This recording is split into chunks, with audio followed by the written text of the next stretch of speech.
에스드라쇼 여호수아 세 번째 배달 왔습니다. 왈왈. 여호수아 7장은 아이성 정복 실패에 관한 이야기입니다. 아이성은 여리고성 북서쪽 16km 정도에 위치한 성으로 해발 800m의 굉장히 고지대에 위치한 성입니다.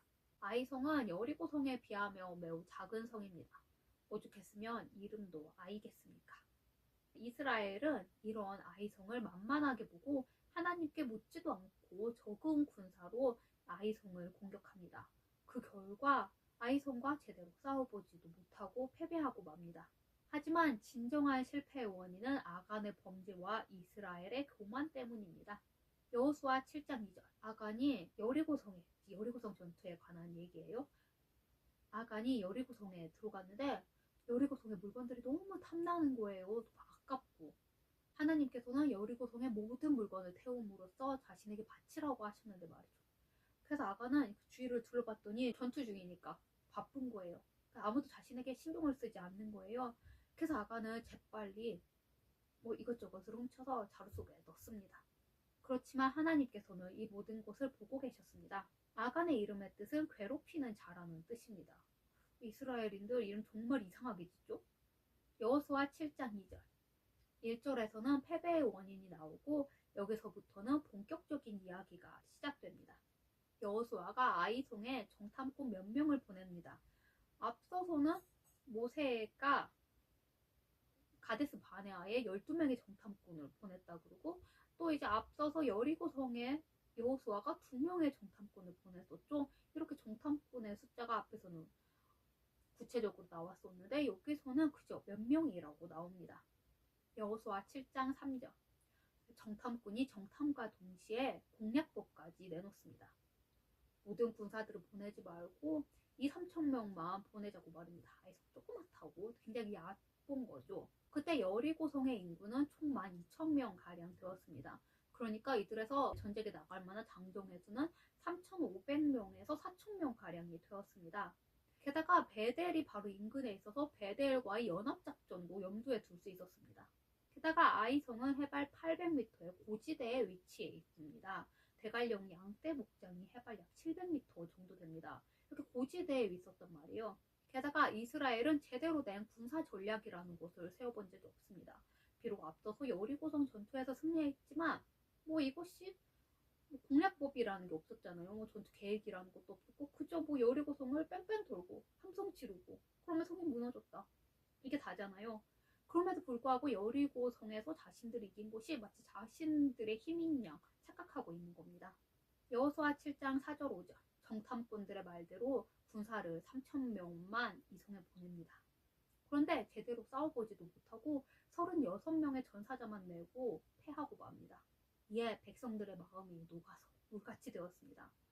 이것은 이스라엘의 대적에게나 쓰던 표현입니다. 백성들은 덜덜 떱니다.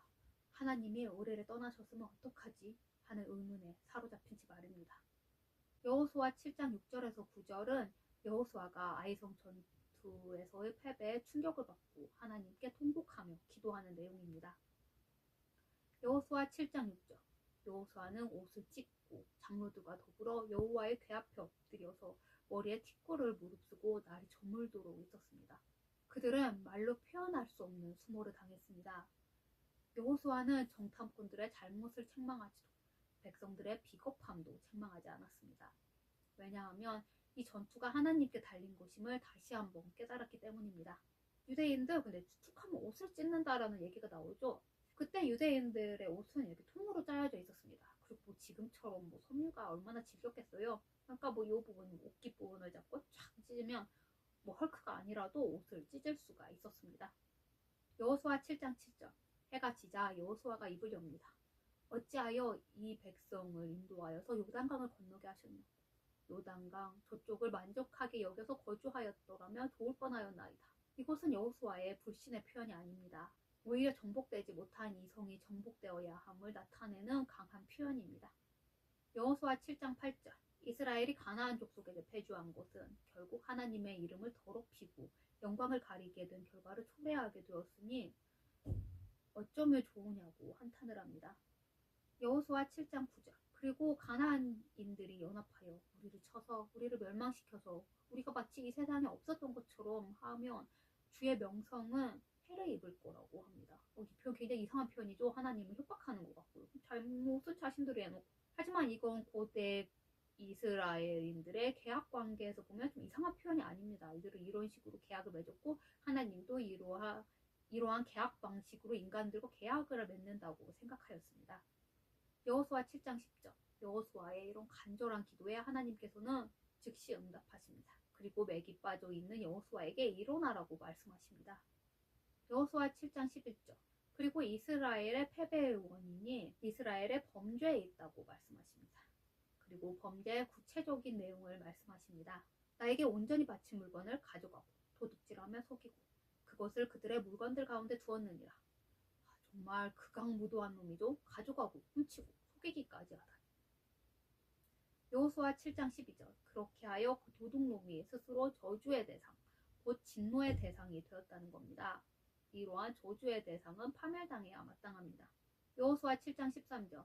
그리고 백성들을 성결하게 하고 하나님께 바친 물건을 제하라고 하십니다. 그러기 전에는 전쟁에서 승리할 수 없을 거라고 말씀하십니다. 여호수아 7장 14절.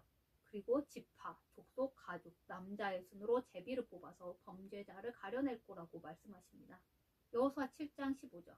제비 뽑힌 자는 돌로 쳐 죽이고 그 사체를 불로 태우라고 말씀하십니다. 시신을 불태우는 것은 저주의 성격을 지닌 아주 극한 형벌입니다. 그리고 그 모든 소유까지 불태우라고 하십니다. 아간의 행동은 신하 공동체인 이스라엘 전체에 해를 끼친 악한 행동입니다. 여호수아 7장 16절에서 18절. 여호수아는 아침 일찍 일어나 이스라엘을 지파별로 부릅니다. 그리고 그 지파들이 제비를 뽑았는데 유다 지파가 뽑힙니다. 유다 지파는 굉장히 강하고 세력도 많고 그리고 지도자적인 명문 지파입니다. 그러니까 유대 전승에 의하면 이게 정말 치욕스러운 행동이니까 이 유다 지파의 장정들은 모두 칼을 뽑고 자신들의 손으로 이 범죄자를 처단하기까지는 칼을 칼집에 꽂지 않겠다라고 맹세를 합니다. 유대 전승에 의하면 말이죠. 그리고 유다 지파 중에서도 세라 족속이 뽑혔고 세라 족속 중에서도 삽디 가족이 뽑혔고 삽디 가족 중에서도 아간이 뽑혔습니다. 여호수아 7장 19절. 여호수아가 아간을 도둑놈아 하는 대신 내 아들아 라고 부릅니다. 도둑놈뿐만 아니라 개로 시작하는 그런 욕도 할 법한 거죠. 전쟁에서 지기까지 했잖아요. 아간은 범죄로. 그럼에도 불구하고 내 아들아 라고 부른 것은 이 여호수아의 마음의 참담함과 좀 안타까움을 표현한 말입니다. 여호수아 7장 20절에서 21절. 이런 제비 뽑기를 하려면 정말 상당한 시간이 걸렸을 거예요. 그런데도 아간은 자신의 죄를 실토하지 않습니다. 다윗도 남의 아내를 취한 것도 모자라서 그 여자의 남편까지 죽였잖아요. 이런 죄를 저질렀음에도 불구하고 하나님께 진정으로 용서를 구하니 하나님께서 용서를 해주셨습니다. 물론 죄값을 치르기는 했죠. 이런 죄도 용서를 받았는데 아간도 정말 진심으로 하나님께 회개를 했으면 용서를 받았을 겁니다. 그런데 아간은 그저 조마조마해하며 숨죽이고 있었나 봅니다. 그리고 나 말고 또 다른 사람도 죄를 지었겠지 이런 생각을 했을 수도 있겠죠. 아간은 이제 어쩔 수 없이 자신의 죄를 실토를 합니다. 시나의 산의 아름다운 외투 한 번. 지금의 눈으로 보면 별거 아닐 수도 있죠. 그때 이 신할은 바벨론을 가리키는 건데 바벨론에서 아름다운 것들이 많이 나왔어요. 이 바벨론의 장인이 금실로 한 땀 한 땀 뜨고 막 아름답고 정교한 술을 놓은 정말 값진 옷입니다. 왕의 옷이라는 말도 있어요. 그리고 은덩이와 금덩이도 훔쳤습니다. 아간의 죄는 하와의 죄와 닮은 점이 있습니다. 그것은 바로 탐심에서 시작됐다는 겁니다. 우리는 마음을 잘 다스려야 합니다. 여호수아 7장 22절. 여호수아는 증거를 찾기 위해 장막에 사자들을 보냈습니다. 아간의 말은 사실이었습니다. 여호수아 7장 23절. 사자들이 작물을 여호수아와 백성들의 앞에 가져와 여호와의 언약궤 앞에 둡니다. 그것은 하나님의 것이기 때문입니다. 여호수아 7장 24절. 아간은 물론이고 그 자식들과 동물같이 그에게 속한 모든 것을 알고 골짜기로 끌고 갑니다. 율법의 연자제를 금하고 있습니다. 여기서 그런데 자식들까지 처형을 당했다는 것은 그 자식들이 그것을 함께 하였거나 아니면 최소한 방조했다는 뜻입니다. 여호수아 7장 25절 26절. 이스라엘 백성들은 그들을 돌로 치고 불사르고 그 위에 돌 무더기를 쌓았습니다. 그제야 하나님의 분노가 그칩니다. 한편 돌로 죽이는 사형법은 가장 극악한 범죄에 대한 처형법입니다.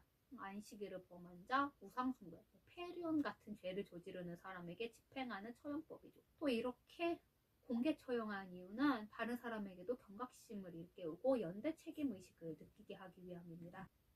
여호수아 8장, 아이성 정복과 율법 선포에 관한 내용입니다. 이스라엘 백성은 아간의 죄를 깨끗이 씻고 제거한 결과 이 전투에서 승리합니다.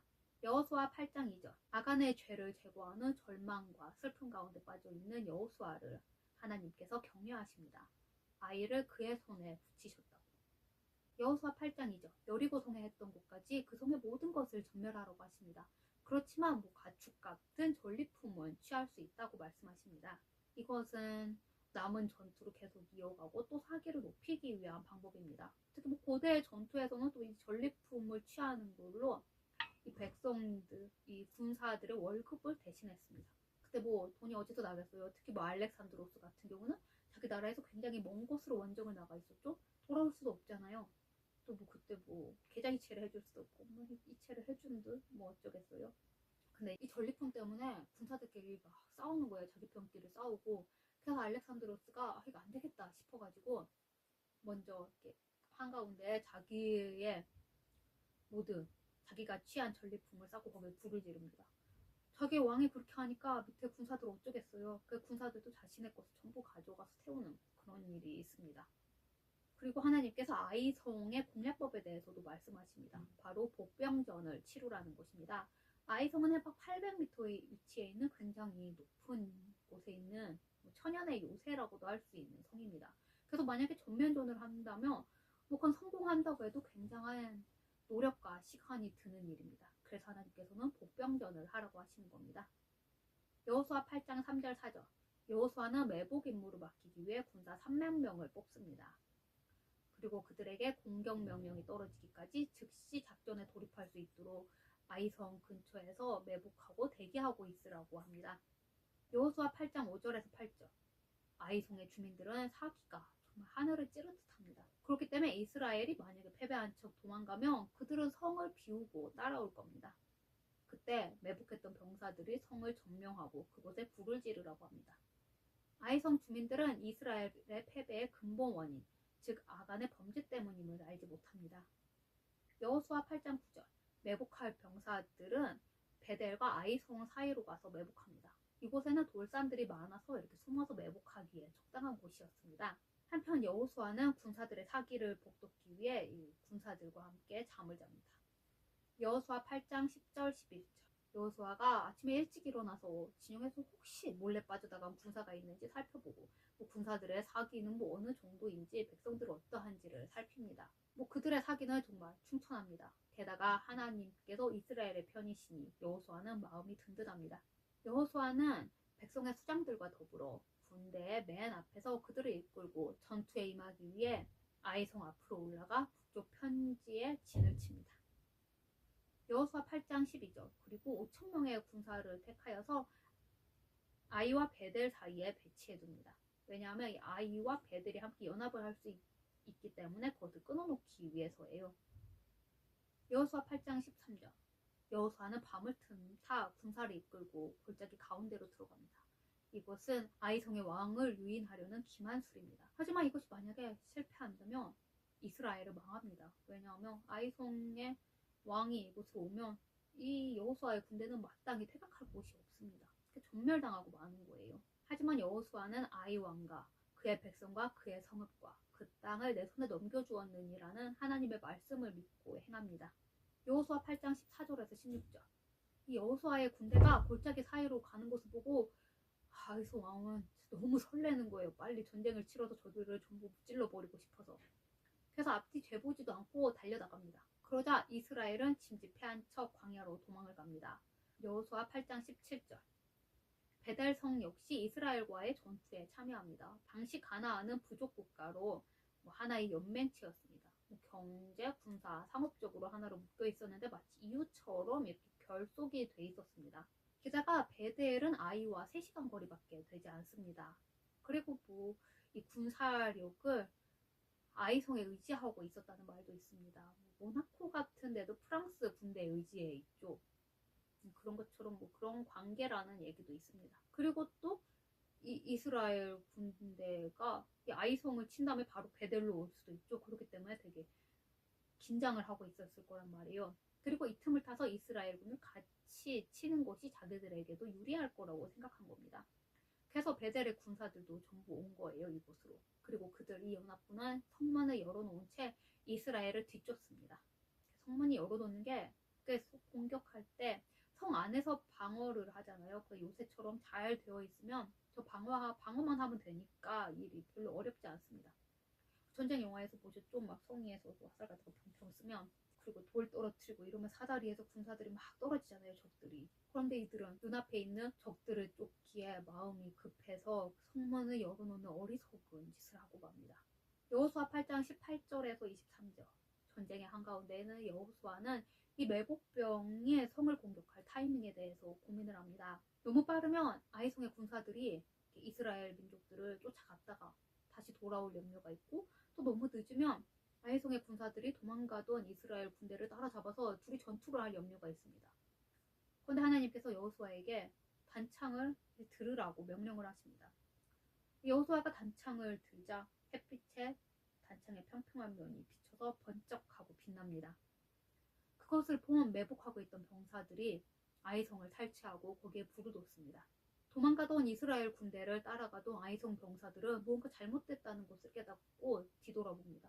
그들의 눈앞에는 연기가 하늘을 닿을 듯이 피어오릅니다.